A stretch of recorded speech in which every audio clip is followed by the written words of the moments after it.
Hello OG, I'm Jet. Nandito tayo ngayon sa Naik, Cavite para makita ang aming bahay kubo. Tara, pasok tayo.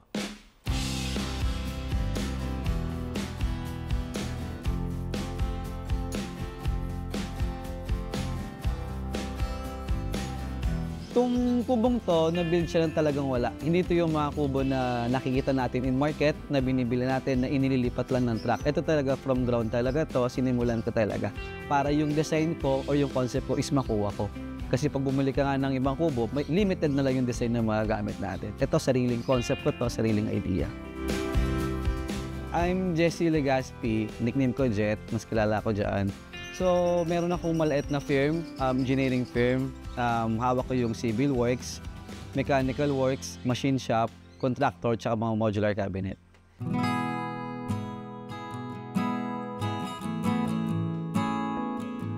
Na-build to 2 years ago. Ito made of scrap kasi nga ang mga material dito is from mga client ko ng mga binaklas ng mga material. So, nakakaisip ako na bakit hindi ko pakinabangan. Ito yung naging resulta, yung bahay kubo natin.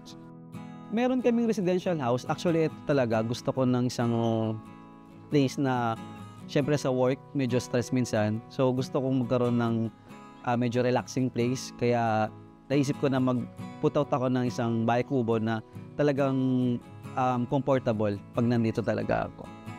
12 years na ako sa Naik eh. Taga-Imus talaga ako, pero Cavite talaga. Dito kasi ako nakakita ng parang medyo mura yung budget natin dito. Ito, nasa 1,000 square meter ang lot area nito. So yung kubo around 70 square meter yung area kasi may plantahong iba kaya medyo maliit lang yung sinakop ng kubo natin.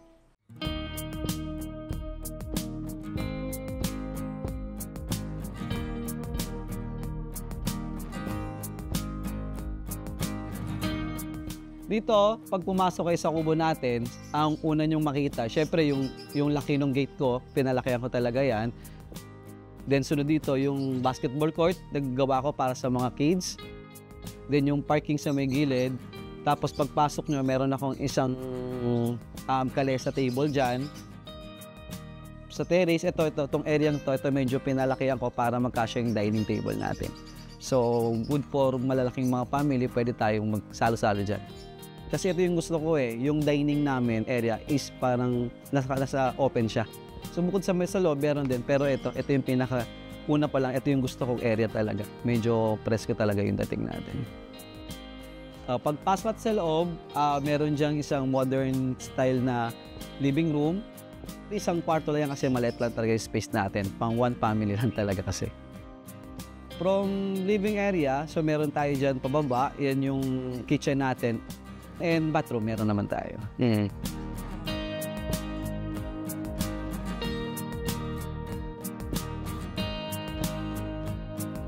Yung mga material natin, meron tayong mga coco lumber, yung mga kawayan, hinigi ko lang sa mga barkada natin. So gumamit ako ng mga sawali.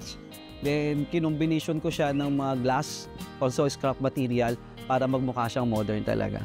Yun yung ginamit ko material for exterior design. May mga materials kasi nang binabaklas from old houses.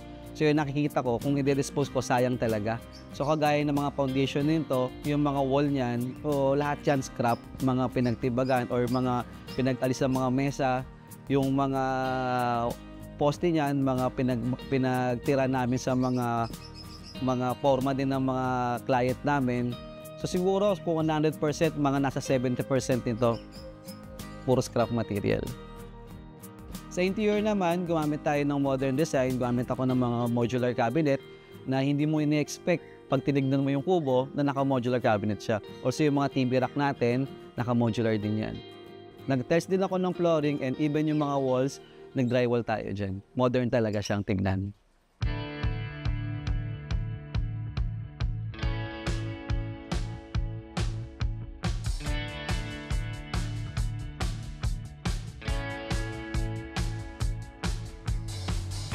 Gusto ko talaga pag may mga bisita ako, makita nila yung kakaiba naman. Maging komportable ka talaga sa loob pag nakita mo.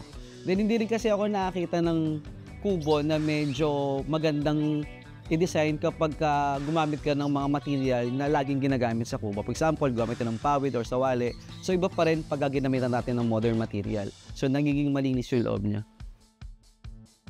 Every time na nandito ako, siguro yung stress ko talaga nawawala. So I see to it na everyday nakakapunta ako rito para nare-relieve yung ano ko. Minsan kasi talagang sa work namin medyo stressful talaga sa mga rush project, sa mga client. So ito, personally, ito yung sabi ko, pinaka gustong area puntahan everyday. Unique siya in terms na siguro, yun nga, yung kagaya ng nabanggit ko kanina is yung loob niya, modern, nagawa nating modern. Challenges, budget. Kasi minsan, wala talaga sa plan to eh. So, ako kung ano lang yung meron, yun lang yung nilalabas ko. Kaya minsan, na-stop siya sa mga bayad sa mga labor, pero pinil ko pa rin na matapos pa rin yun. Yung plan ko, kasi parang kita ko yung mga resort natin, mas madami yung modern resort. So, ito, plan ko magtayo ng isang maliit na pool din. Gawin ko rin siyang resort, private resort, pero kakaiba. Kasi yung ibang resort, medyo masikip yung space. Ito, since na 1,000 square meter siya, talagang matutuwa yung mga pupunta dito sa atin. Kung sakasakali, siguro after 3 years or 5 years, magagawa ko na siyang private resort.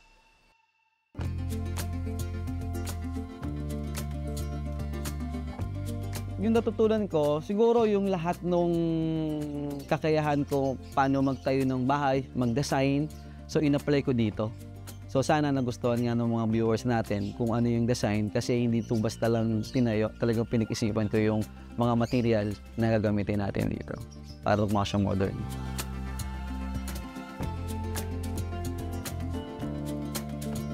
Advice ko lang sa mga gustong magtayo ng bahay kubo, syempre, unang-una, piliin natin yung area.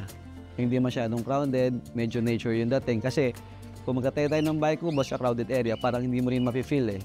So una, invest tayo sa lupang medyo tama yung sukat para at least yung pagtayo natin ng bahay kubo is talagang naaayon sa area din natin. Sa contractor, dapat syempre, kung iba ang gagawa, at least mabigay niyo yung buong idea na kailangan na gusto niyo talagang mangyari. Or kung pwede naman, iba naman, naggagawa ng mga design naman talaga sila bago i-construct o bago i-build yung house natin. Pero mas maganda, advice ko lang, is hands-on talaga kayo pag nagpapatayo kayo. So para makita nyo na ginagawa pa lang siya, is nakakapagbigay na kayo ng ibang idea kung ano yung dapat gawin talaga. Number 1 yun. Kasi kung hindi kayo hands-on, minsan, madi-disappoint kayo eh doon sa makikita nyo kakalabasan. Pero kung everyday or araw-araw nyo siya nakikita, nakakaroon pa kayo ng mas magandang idea na pwedeng i-improve pa. Kaya dito, kapag kahit ito is-establish ko, talagang mararamdaman mo na bumalik ka sa pagkabata mo dahil sa bahay kubo. Yun ang pinakamagandang maramdaman dito. Want to share your house and get featured? Email us at stories.onlygood@gmail.com and tell us about your interesting home story.